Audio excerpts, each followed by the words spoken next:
메리 크리스마스! 성탄의 큰 은혜가 여러분과 가정에 함께 하시기를 빕니다. 우리가 오늘도 코로나로 인해서 함께 모이지는 못했지만 여러분들 각 처소마다 드리는 이 영상 예배가 한데 모아져서 하나님이 기뻐하시는 아름다운 예배가 될 줄로 믿습니다. 오늘로 예배를 통해서 여러분들 큰 위로와 소망이 가득하시기를 바라면서 우리 믿음으로, 감사함으로, 기쁨으로, 감격으로 이 시간 주님 앞에 나아가시겠습니다.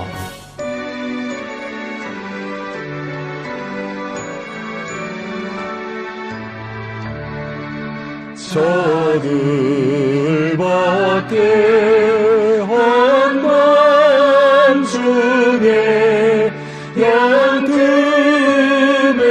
자던 목자들 천사들이 전하여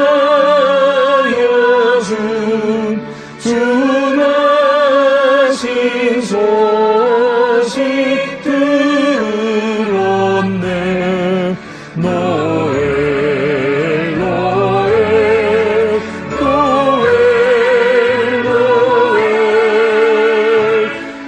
이스라엘 왕이 나셨네.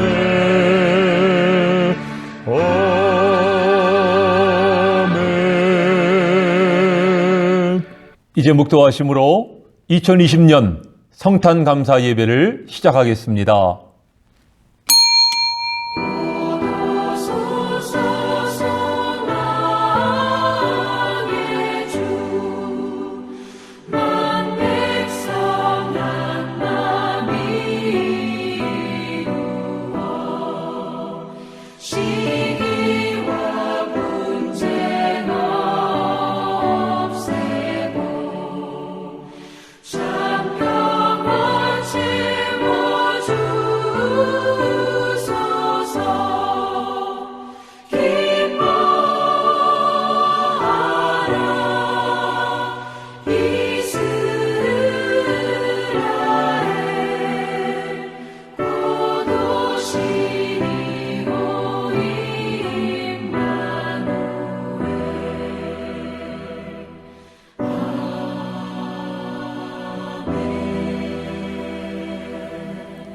하나님은 세상을 사랑하사 독생자를 보내셨고 우리 주님 고요하고 거룩한 밤에 육신을 입으시고 이 땅에 오셨습니다.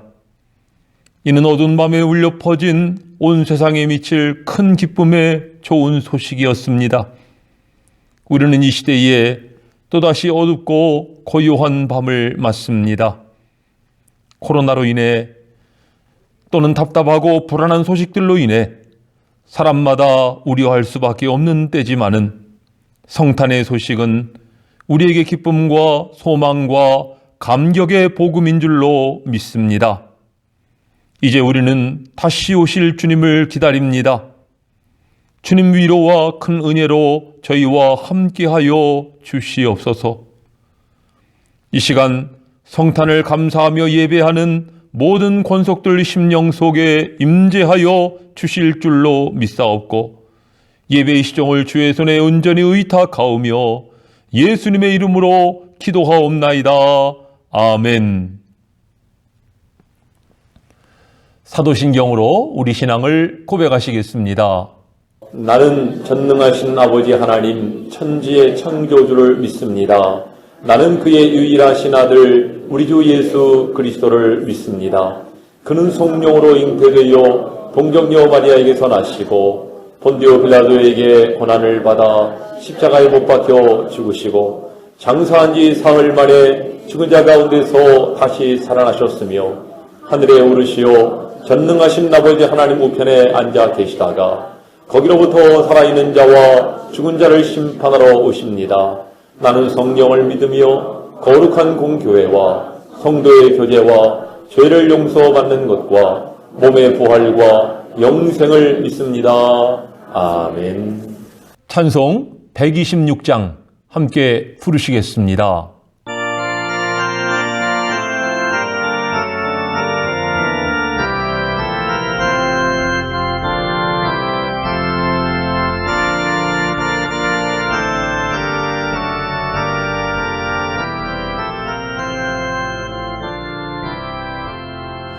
천사 찬송하기를 거룩하신 구주께 영광 돌려보내세 구주원을 나셨네. 크고 작은 나라들 기뻐와 답하여라. 영광 받을 왕의 왕 베들레헴 나신 주 영광 받을 왕의 왕 베들레헴 나신 주 오늘 나신 예수는 하늘에서 내려와 처녀 몸에 나셔서 사람 몸을 입었네. 세상 모든 사람들 영원하신 주님께 영광 돌려보내며 높이 찬양하여라. 영광 돌려보내며 높이 찬양하여라.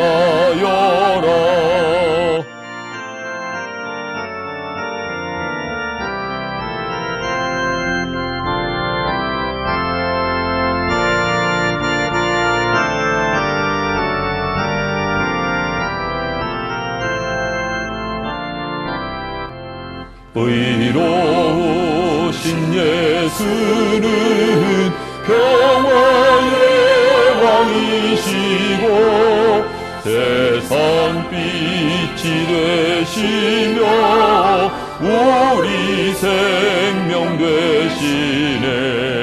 죄인들을 불러서 거듭나게 하시고 영생하게 하시니 왕께 찬양하여라. 영생하게 하시니 왕께 찬양하여라.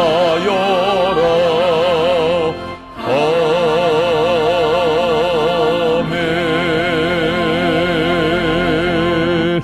성시교독은 119번입니다. 여호와의 영광이 나타나고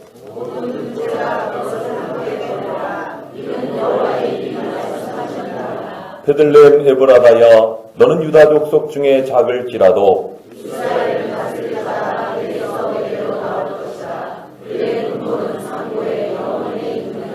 이는 한 나귀가 우리에게 낳고 한 나들을 우리에게 주신 바 되었는데 그의 어깨에는 정사를 메었고 그의 이름은 기묘자라 보사라 전능하신 하나님이라. 영존하시는 아버지라 평강의 왕이라 할 것임이라. 그 정사와 평강의 왕이 무궁하며 또 다윗의 왕좌와 그의 나라에 군림하여 그 나라를 굳게 세우고 지금 이후로 영원히 정의와 공의로 그것을 보존하실 것이라. 천사가 이르되 무서워하지 말라. 보라 내가 온 백성에게 미칠 큰 기쁨의 좋은 소식을 너희에게 전하노라. 오늘 다윗의 동네에 너희를 위하여 그가 나셨으니 곧 그리스도 주시니라. 아멘.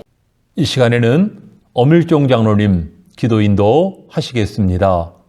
어려운 환경에서 자유한 예배를 드리지 못하고 영상으로 예배 드리지만 하나님이셨지만 인간의 모습으로 이 땅에 오신 주 예수 그리스도께 찬양과 경배, 영광과 존귀를 돌려드립니다. 예수님을 영접하는 모든 백성에게 평화와 정의를 누리게 하여 주시옵소서. 저희 같은 죄인을 위하여 친히 제하여 오시다니 다만 감격할 뿐이옵니다. 이 엄청난 사건 앞에 저희의 주한 욕망들, 심정 불안화, 의 공포와 두려움이 모두 사라져 없어지기를 간구하옵나이다. 저에게 오신 주님 영원히 함께 계셔서 떠나지 마옵소서. 주님은 나의 힘, 나의 기쁨, 나의 생명이심을 고백합니다. 흥합에 비치는 생명의 빛임을 믿습니다. 영원토록 저희들에게 밝혀 비춰주시옵소서. 자비하신 주님, 주님께서는 세상에 빛으로 오시고 생명으로 오셨으나 아직도 흥합에 휩싸여 깨닫지 못하고 이런 영혼들이 있나이다. 사망의 음침한 물자기를 정처 없이 헤매고 있는 영혼들을 불쌍히 여겨주시고 미련하고 둔하여 죄악에게서 방하고 있는 영혼들에게 이 위대한 사실을 깨달을 수 있도록 저희들을 사용하여 주시옵소서. 주님이 오시는 날, 구원의 날이요 생명의 날은 이날, 이 기쁜 소식이 특별히 가난한 자와 병든 자, 믿지 아니하는 수많은 이웃들에게 전파되게 하시고 저희들에게 구원의 소식, 평화의 소식, 영원한 소망의 소식이 되게 하시옵소서. 이 시간 아기 예수님의 탄생을 축하하기 위하여 한 마음으로 모였나이다. 황금과 희망과 물력처럼 진실하고 합전 정성으로 예배 드리기를 원합니다. 주님께서 받으시고 주님이 주시는 기쁨과 평화가 충만하여 감사가 강물같이 흘러 넘치는 예배가 되게 하시옵소서. 우리의 약함을 아시는 주님 국리를 여겨 주시옵소서. 이 땅을 고치시고 신종 코로나 바이러스를 소멸하시어 마음껏 한자리에서 감사의 찬양을 하고 예배를 자유히 드릴 수 있는 평화의 은총을 주시옵소서. 말씀을 선포하시기 위해 세우신 목사님을 성령의 능력으로 붙들어 주시어 아기 예수님의 탄생의 비밀을 밝혀주시어 진리로 충만하게 하시옵소서. 예배 시정을 성령께에서 주관하시고 은혜와 은총이 충만하시옵소서. 주 예수 그리스도의 이름으로 감사하며 기도 올려옵나이다. 아멘.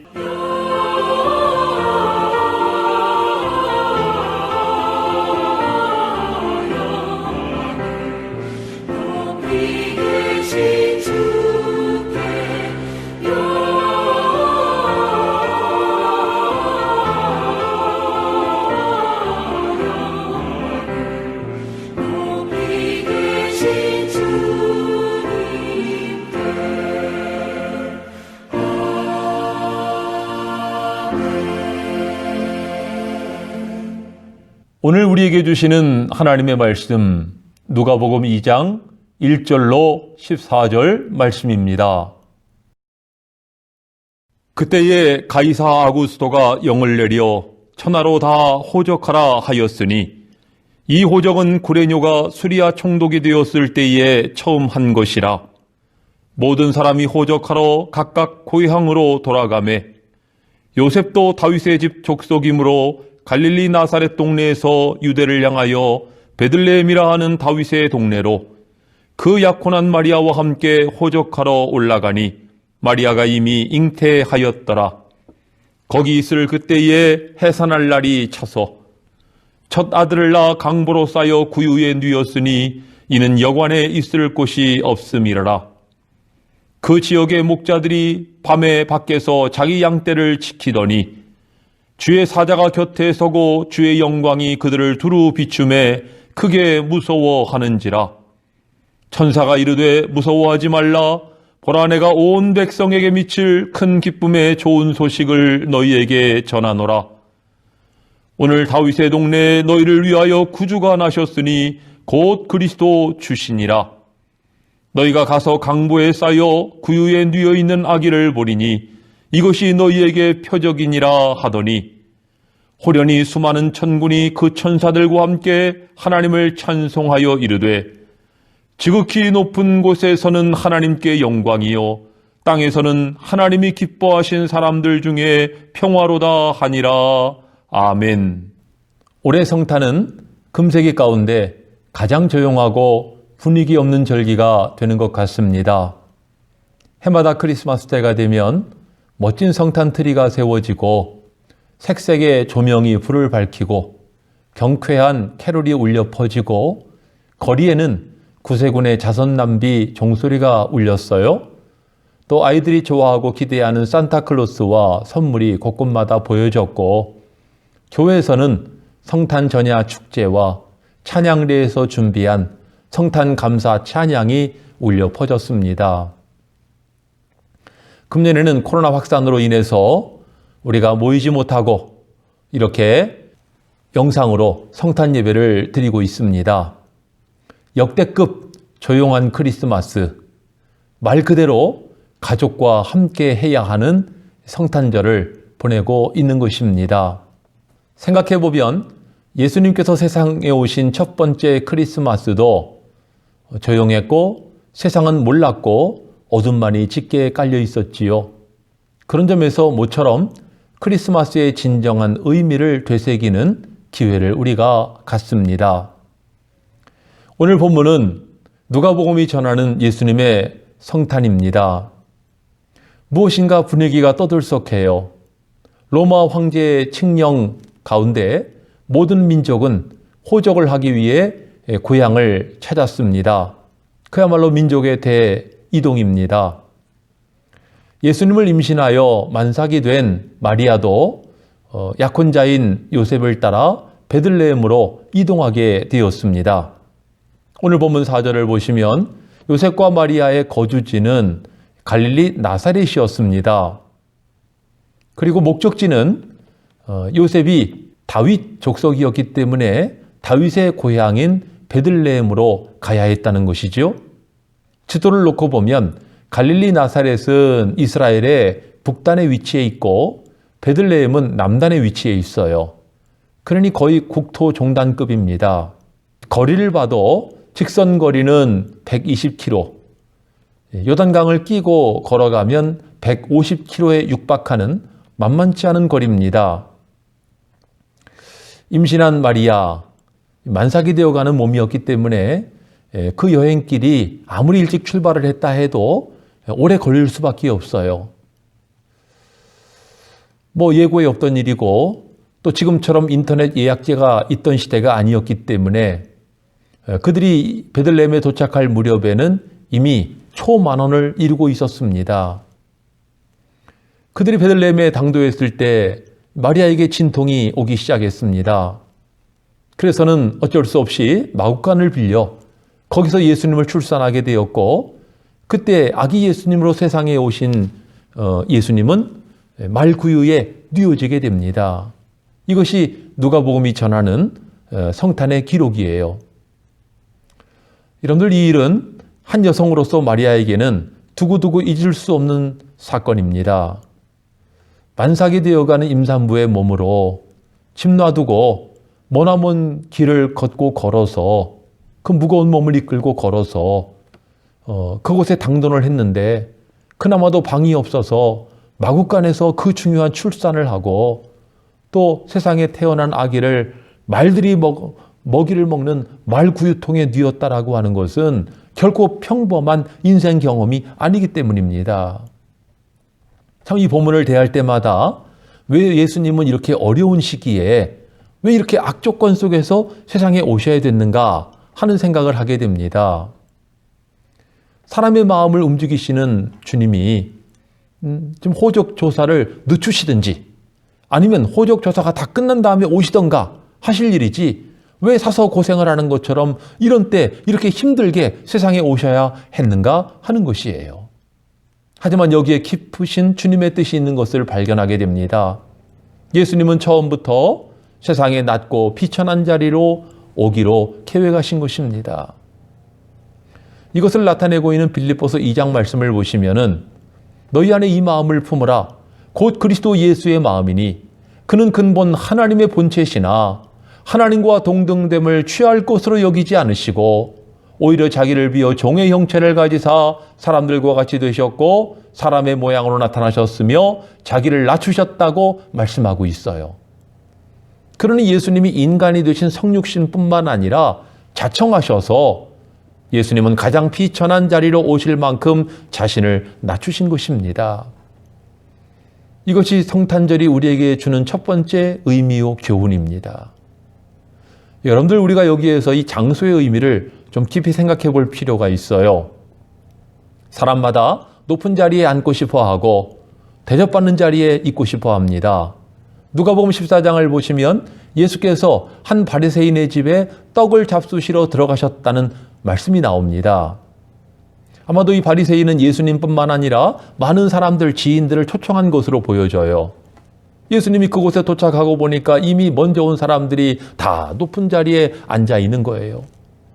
예수님이 모인 무리들을 향해 이렇게 말씀하십니다. 내가 누구에게든지 혼인잔치에 청함을 받았을 때에 높은 자리에 앉지 말고 차라리 가서 끝자리에 앉으라. 그리하면 너를 청한 자가 와서 벗이여 올라오라 하리니 거기에 참석한 모든 사람에게서 영광이 되리라. 그러시면서 예수님이 하시는 말씀이 무릇 자기를 높이는 자는 낮아지고 자기를 낮추는 자는 높아지리라 교훈의 말씀을 해보셨어요.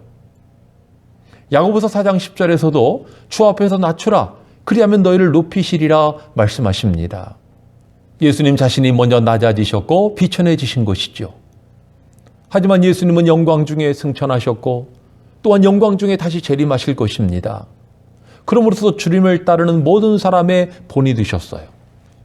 아까 소개한 빌립보서 2장 그 다음 절에 뭐라고 말씀합니까? 이러므로 하나님이 그를 지극히 높여 모든 이름 위에 뛰어난 이름을 주사 하늘에 있는 자들과 땅에 있는 자들과 땅 아래에 있는 자들로 모든 무릎을 예수의 이름에 꿇게 하시고 모든 입으로 예수를 그리스도를 주라 시인하여 하나님 아버지께 영광을 돌리게 하셨느니라.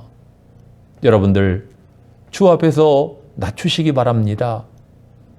여러분들이 살아가는 모든 순간 속에서, 인생 속에서 이 겸비함을 잃어버리지 마시기 바랍니다. 하나님은 마음이 겸손한 자와 함께 하시기 때문이에요.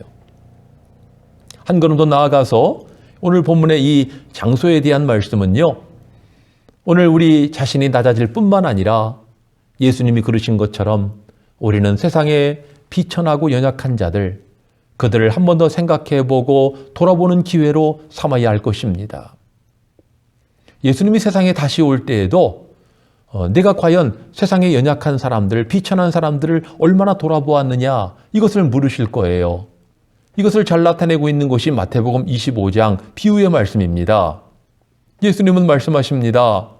인자가 자기 영광으로 모든 천사와 함께 올 때에 자기 영광의 보좌에 앉으리니 모든 민족을 그 앞에 모으고 각각 구분하기를 목자가 양과 염소를 구분하는 것 같이 하리니 양은 그 오른편에 염소는 그 왼편에 두리라 말씀하셨습니다. 그러시면서 오른편에 있는 자들에게 말씀하시기를 너희는 내가 줄일 때 먹을 것을 주었고 목마를 때 마시게 하였고 나그네 되었을 때 영접하였고 헐벗었을 때 옷을 입혔고 병들었을 때 와서 돌보았고 옥에 갇혔을 때 와서 보았느니라. 그러자 그들이 말합니다. 주님, 언제 우리가 그 같은 일을 했다는 말입니까? 그때 주님 대답하시기를 여기 내 형제 중에 지극히 작은 자 하나에게 한 것이 곧 내게 한 것이니라. 왼편에 있는 자들, 소위 염소와 같은 사람들에게는 정반대 상황이 벌어지게 되었어요. 여러분들, 우리 주님께서는 이렇게 낮은 자, 비천한 자, 세상의 약한 자들, 이런 사람들을 돌아보기를 원하신다는 것입니다. 성탄절을 맞으면서 우리는 우리 자신을 낮출 뿐만 아니라 지금 여러분들에게 소개해드린 것처럼 우리 가운데 있는 비천한 사람들, 연약한 사람들, 이런 사람들을 돌아보는 기회로 삼아야 할 것입니다. 이것은 성탄을 맞이하는 성도의 마땅한 자세인 것입니다. 다음으로 성탄의 때에 대한 의미를 우리가 좀 생각해 봐야 하겠습니다. 예수님이 오신 때는 바로 어둠의 때였어요. 본문 8절 이하를 보시면은 그 지경에 목자들이 밤에 밖에서 자기 양떼를 지키더니 이렇게 이어지고 있습니다. 이 말씀을 보면 예수님이 태어나신 때는 밤이었습니다. 성탄에 대한 또 다른 기사를 전하고 있는 마태복음 2장을 보면 동방박사들이 별을 따라 찾아왔다 기록되어 있죠. 그러니 동방박사들이나 목자들이나 공통된 시간은 밤입니다. 밤은 어둠의 시간이지요. 예수 오심을 증언하고 있는 제4의 복음서, 소위 요한복음인데요. 요한복음을 보면은요, 예수님은 빛으로서 세상에 오셨지만 어둠이 깨닫지 못했다고 말씀하고 있습니다. 참 빛이신 예수님이 세상에 오셨지만 자기 백성은 알지 못했고 자기 땅에 오매 자기 백성이 영접지 않았다고 말씀합니다. 그러니 예수님이 오신 시간은 시간적으로도 밤이지만은 영적으로도 어둠의 시대였던 것입니다. 여러분들, 성경은 구약과 신약으로 이루어져 있어요. 근데 구약의 마지막 책이 말락입니다. 선지자 이름이기도 해요. 그리고 신약의 첫 권책은 마태복음이지요. 성경으로는 종이 한 장 차이지만은 역사로 놓고 보면은 400년이라고 하는 시간차가 발생을 합니다. 말라기는 주전 400년경 선지자였기 때문이에요. 예수님 오시기 400년 전 사람. 그러면 성경에 기록되지 않은 이 400년 기간에 어떤 일이 있었을까요? 여러분들, 우리가 아는 것처럼 유대인들이 바벨론 포로 생활을 하다가 해방된 때가 주전 500년대였습니다. 그들은 해방이 되어 고국에 돌아와 예루살렘에서 성전을 재건하게 되었지요. 이때는 페르시아가 중동 지역 전역을 석권한 때였습니다. 페르시아의 시대가 지나가자 그리스라고 하는 나라가 그 지중해권을 제패한 강대국으로 떠오르게 되었어요.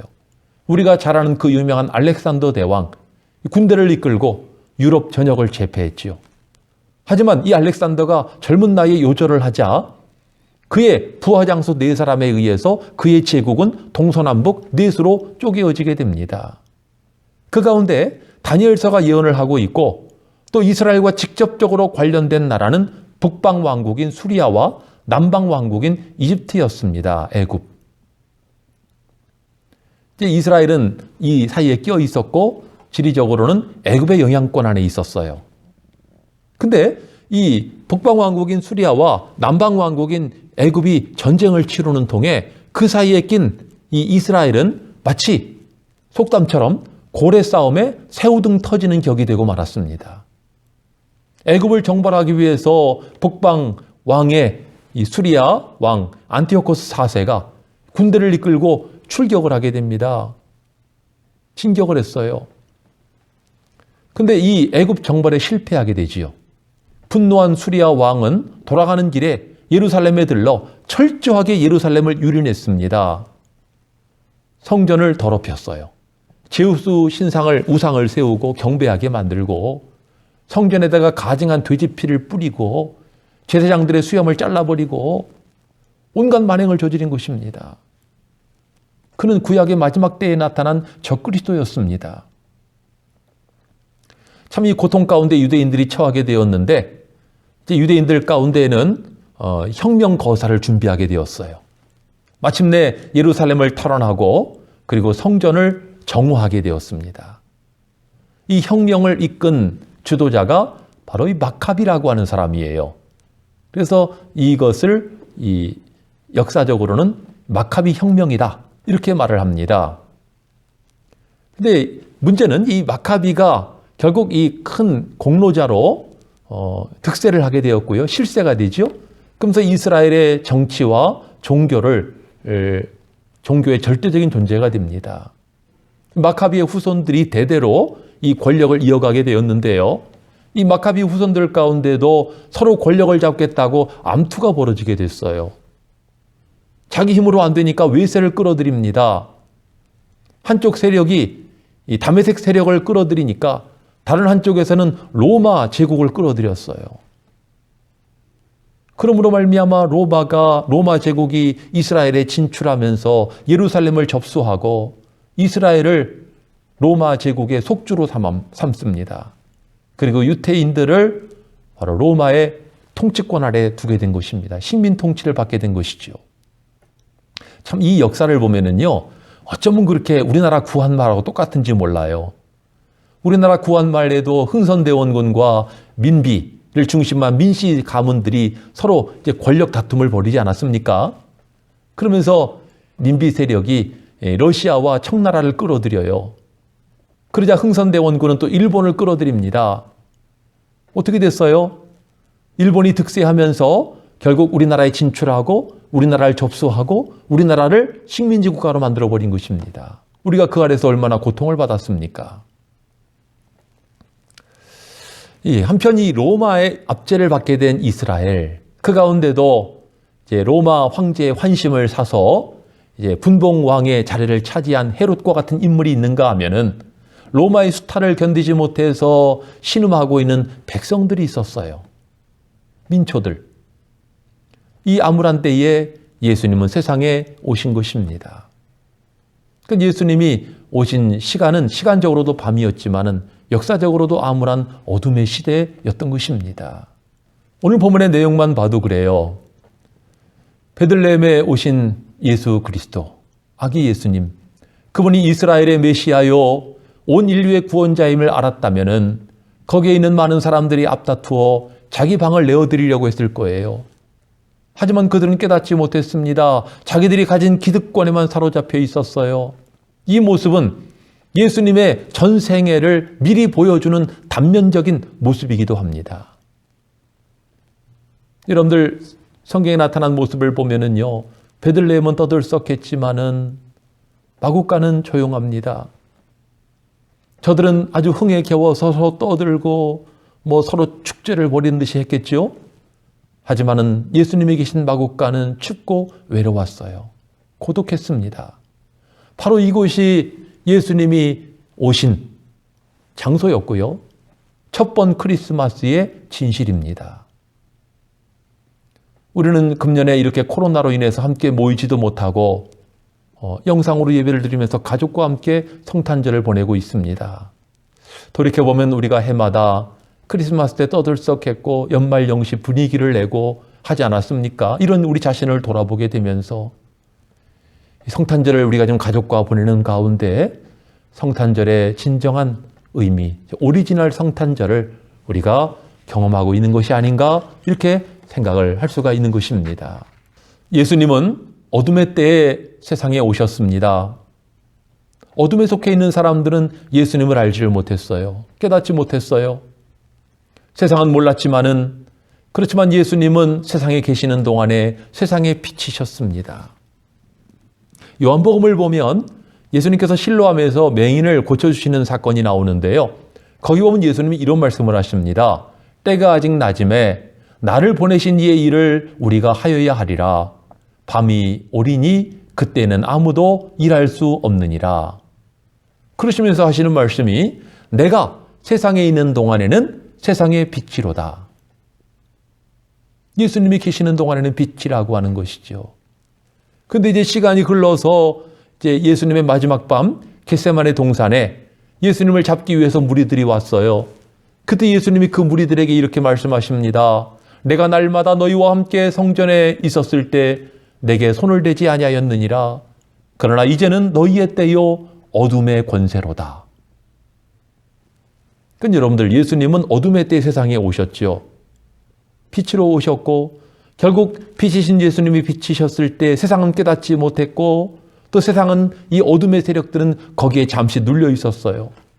하지만 예수님의 때가 다 찼을 때 어둠의 권세는 다시 머리를 들게 되고 권세를 가지고 예수님을 십자가에 못 박아 죽인 것입니다. 여기까지만 보면 어둠의 세력이 승리한 것 같아요. 하지만 불과 사흘 만에 예수님은 부활하심으로 사망 권세를 깨뜨리시고 어둠의 권세를 물리치시고 영원한 빛이 되신 것입니다. 그러므로 빛이신 예수님을 깨닫고 그분을 마음속에 영접하게 되면은 그 사람들은 진정한 광명의 세계를 얻을 수가 있는 것입니다. 그러니까 여러분들 자수해서 광명을 찾는 게 아니고 예수님을 마음에 영접함으로 진정한 광명을 찾을 수가 있는 것입니다. 우리는 지금까지 예수님 오심의 장소와 때에 대한 내용을 함께 살폈습니다. 베들레헴 마국간 말구이로 오신 예수님 뿐만 아니라 시간적으로 영적으로 어둠의 때에 오신 예수님이셨습니다. 우리는 이 성탄의 때와 장소에 대한 것을 좀 더 깊이 생각해 볼 필요가 있겠습니다. 우리가 믿는 하나님은 때와 장소를 미리 정하시고 하나님의 일을 이루어 가시는 분이시지요. 특히 하나님께서는 첫 번 크리스마스의 때와 장소도 미리 예고하셨다는 거예요. 언제 어떻게 누구에게 이것을 예고하셨을까요? 여러분들 예수님이 오시는 때에 대해서는요. 민수기 24장을 보시면 모세의 때예요. 그 옛날 모세의 때에 하나님은 이방 선지자인 발람의 입을 통해서 예수님 오심의 때를 미리 예언케 하십니다. 발람이 이렇게 예언을 해요. 내가 그를 보아도 이때의 일이 아니며 내가 그를 바라보아도 가까운 일이 아니로다. 한 별이 야곱에서 나오고 한 규가 이스라엘에서 일어나 모압을 이쪽에서 저쪽까지 쳐서 무찌르고 또한 셋의 자식들을 멸하리로다. 이 말씀을 보면 메시아의 오심의 때에 한 별이 야곱에게서 나올 것을 예언하고 있는 것입니다. 그러니 동방박사들이 하늘에 크고 이상한 별이 떠 있는 것을 보고 메시아가 오신 것을 깨닫게 된 것은 하나님께서 미리 성경을 통해서 이렇게 나타내셨기 때문인 것이죠. 또 장소에 대해서도 하나님께서는 예수님이 오시기 700년 전에 선지자인 미가를 통해서 이 일이 있을 것을 예고하셨어요. 여러분, 미가 선지자는 이사야와 같은 시대의 사람입니다. 미가서 5장 2절을 보시면 베들레헴 에브라다야 너는 유대 족속 중에 작을지라도 이스라엘을 다스릴 자가 내게서 내게로 나올 것이라. 그의 근본은 상고의 영원에 있느니라. 성령의 감동하심을 받아 미가 선지자는 예수님 오시는 장소를 예언한 것이지요. 그리고 때가 되었을 때 하나님께서는 그 장소에서 하나님의 정하신 그 일을 이루신 것입니다. 그러고 보면 참 신기해요. 여러분들, 가이사 아구스토의 칙령이 아니었으면 요셉과 마리아가 베들레헴에 갈 일이 뭐가 있습니까? 그것도 만삭의 몸으로 굳이 베들레헴까지 갈 이유가 뭐가 있겠어요? 하지만 하나님께서는 그 옛날 미가 선지자를 통해 예언하신 바를 이루게 하시기 위하여 가이사 아구스토의 마음을 감동하사 칙령을 내리게 하시고 이 칙령으로 말미암아 요셉과 마리아를 베들레헴으로 불러들이신 거예요. 왜요? 미가 선지자의 예언을 이루게 하시기 위함인 것입니다. 여러분, 세상은 어둠에 사로잡혀 있었지만은 하나님은 택하신 주의 사람들을 베들레헴으로 불러 모으십니다. 지금 소개한 것처럼 요셉과 마리아도 베들레헴으로 불러들이셨고 머나먼 이방나라 동방박사들 그들에게도 별의 징조를 통해서 유대 베들레헴으로 불러들이십니다. 그리고 베들레헴 근교에서 양을 치던 목자들 그들도 한밤중에 그들을 베들레헴 마구간으로 불러들이셨어요. 비록 소수였지만은 하나님께서 택하신 합당한 사람들을 베들레헴 예수님이 태어나신 그곳으로 불러들이신 것입니다. 한편으로 보면은요, 이 머나먼 이방 나라 이 동방 박사들이 별의 징조를 통해서 메시아의 탄생을 알고 와서 경배한 것은 굉장히 중요한 예표적 의미가 있어요. 그들은 어떻게 보면 세상 모든 나라에 흩어져 살고 있는 이방인들의 대표자라고 볼 수 있습니다. 그들은 이방인의 대표자들로서 장차 세상에 오신 메시아가 모든 이방인들을 구원할 것을 부지불식간에 미리 이것을 하나님 앞에 감사하고 경배를 드린 것이라고 볼 수가 있는 것입니다. 또한 예수님의 탄생 소식을 들은 목자들, 그들은 이스라엘에 살고 있는 모든 비천한 자들의 대표자라고 볼 수가 있어요. 예수님은 이스라엘의 기득권자들이나 권력자들, 그들을 위해 오신 것이 아니었지요. 예수님 스스로도 인자가 온 것은 의인을 부르러 온 것이 아니라 세리와 죄인을 부르러 왔다고 말씀하십니다.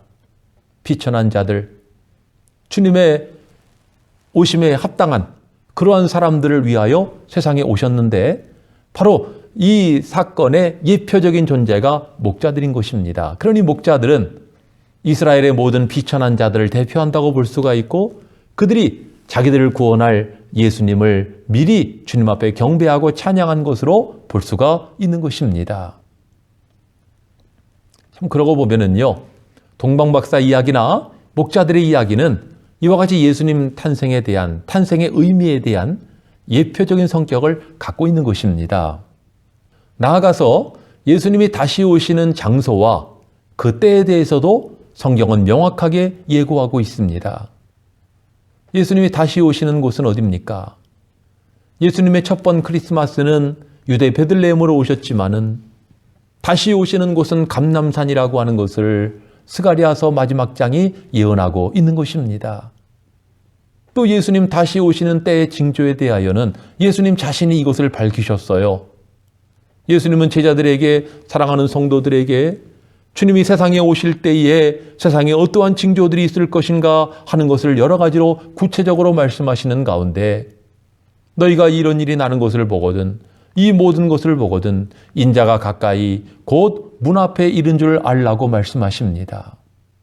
지금 우리가 겪고 있는 코로나 대재앙, 또 우리가 인정하고 싶지 않지만 우리가 처한 지구 환경의 한계적인 상황들, 또 세상에 되어지는 모든 일들, 이런 것들을 볼 때에 주님 오심의 때가 가깝다는 것을 우리가 피부로 느낄 수밖에 없습니다. 이러한 때에 성탄을 맞이하는 우리는 어떤 모습이어야 합니까? 여러분들, 오늘 말씀과 같이 동방박사들이나 오늘 본문의 목자들, 그들은 복음을 받은 사람들이에요. 그들이 어떻게 했는가? 이것을 우리가 살펴보는 건 너무나 중요하죠. 오늘 시대를 살아가는 우리들, 예수님의 두 번째 오심을 간절히 사모하는 우리들, 어떤 모습이어야 되겠습니까?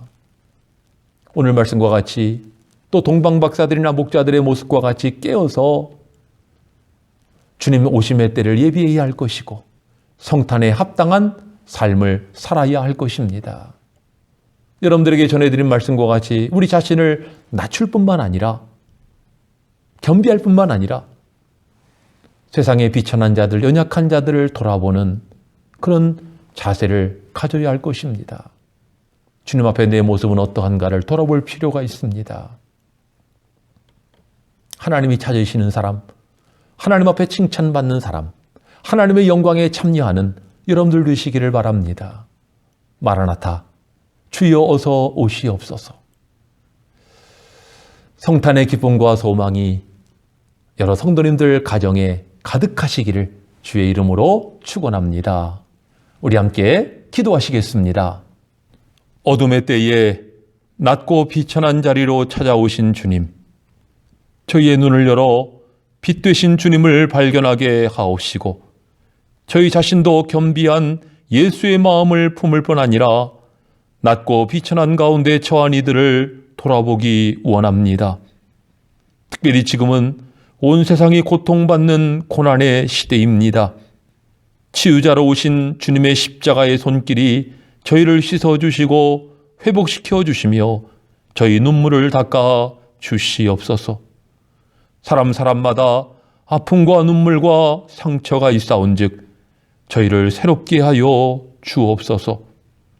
나아가 저희들 역시 치유자이신 주님의 마음으로 섬기며 살아가기를 원합니다. 사랑과 은혜 가운데 하나 되기를 원합니다. 주님 세상에 오신 뜻을 깨닫고 그 뜻을 받들어 섬겨드리기를 원합니다. 다시 오실 주님을 대망하오니 저희 안에 하나님 나라의 소망이 밝아지게 하옵소서. 무엇보다 깨어 첫 번 성탄을 맞이한 사람들처럼 이 시대를 사는 우리 역시 깨어서 다시 오실 주님의 두 번째 성탄을 기쁨으로 맞이하기를 원합니다. 주님과 영원히 임마누엘로 동행하게 하옵소서. 우리와 함께 하심을 믿사오며 예수님의 이름으로 기도하옵나이다. 아멘. 찬송 115장 함께 찬양하시겠습니다.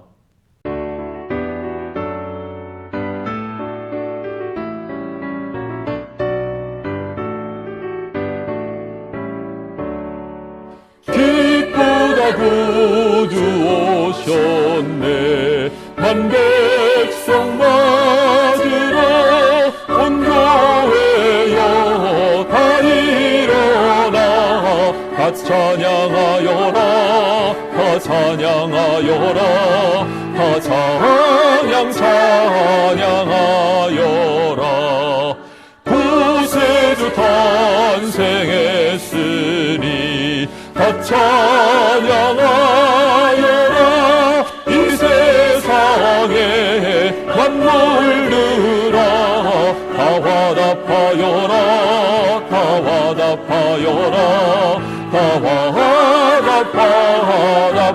화답하여라 온 세상 죄를 사하려 주 예수 오셨네 죄와 슬픔 몰아내고 다 구원하시네 다 구원하시네 다 구원하시네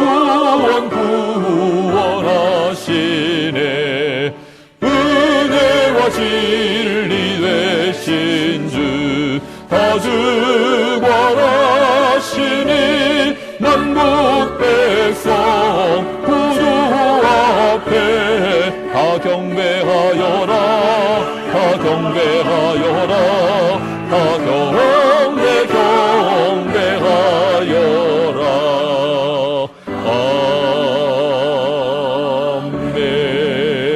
아멘. 준비하신 성탄 예물 주님께 드리시겠습니다. 들에서 밤을 새며 양치던 목자들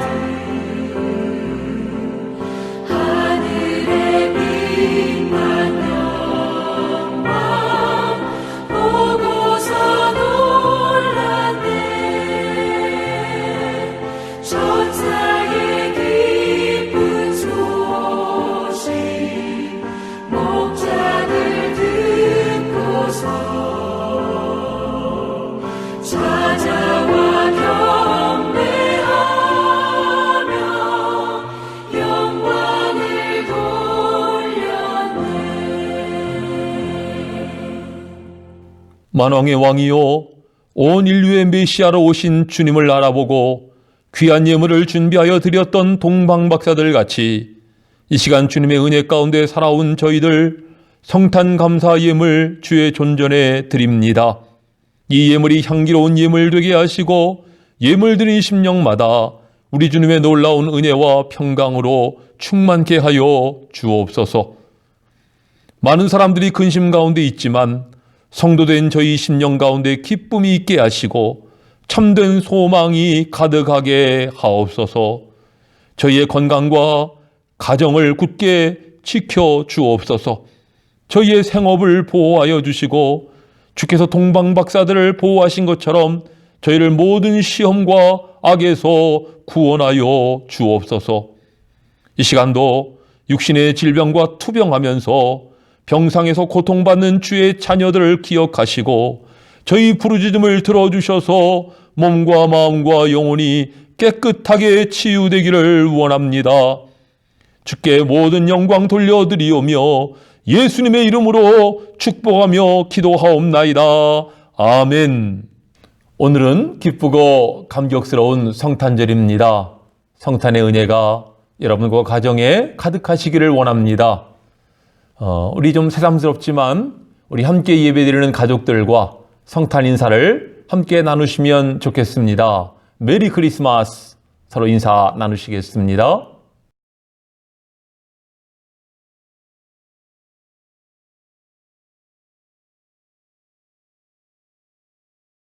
여기서 보니까 다 화기애애하신 것 같습니다. 여러분 모두에게 즐겁고 행복한 성탄절 되시기를 바랍니다. 이제 찬송 122장 함께 부르시고 축도로 예배 마치겠습니다.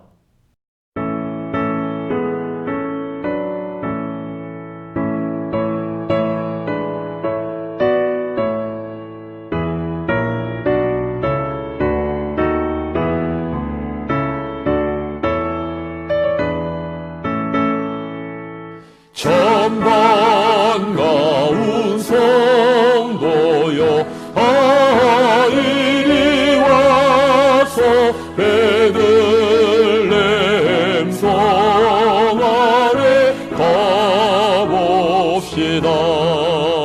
저 구유에 누이신 아기를 보고 엎드려 절하세 엎드려 절하세 엎드려 절하세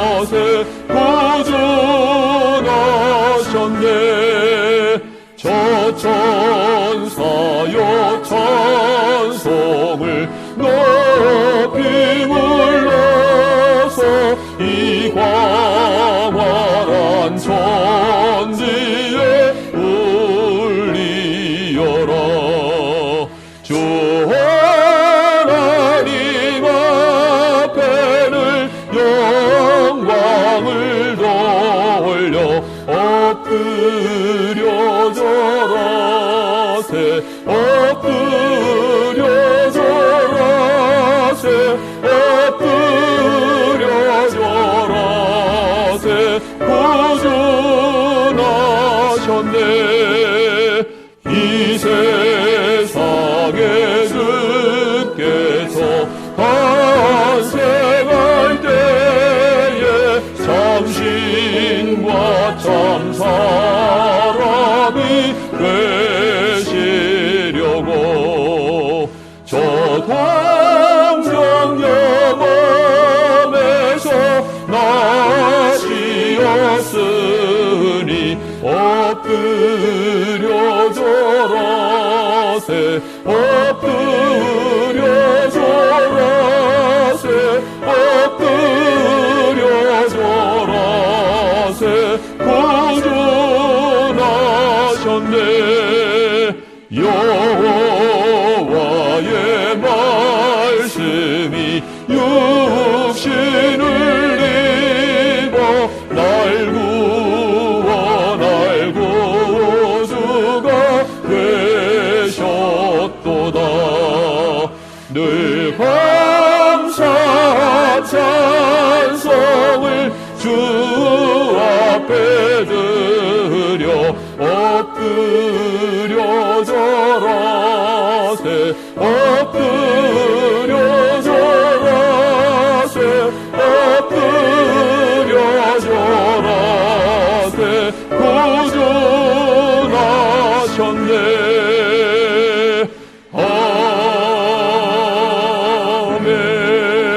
아멘.